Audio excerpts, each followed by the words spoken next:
Welcome to the Tech Egg. Don't get scrambled. Enjoy the video. You start by opening the Play Store and confirming you're signed into the Google account you want to change. This is important because suggestions follow the account. Once done, tap your profile icon at top right to access settings. Make sure the app is updated so options match what I describe. Also check that device syncing is enabled, otherwise preferences won't persist. Now tap Settings and follow into General to get to Recommendation Controls. This is where the first actionable toggles live. Next, go into Settings, then General or Data and Privacy depending on your Play Store version. You'll find personalized recommendations and related toggles.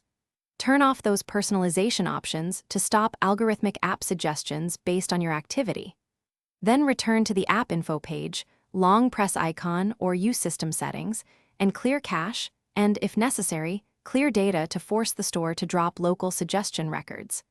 Once that completes, reopen Play Store and verify that the suggested content sections have changed or disappeared. To finish, sign out of the Google account, then sign back in so server-side preference changes sync cleanly. This refresh often eliminates lingering suggestions.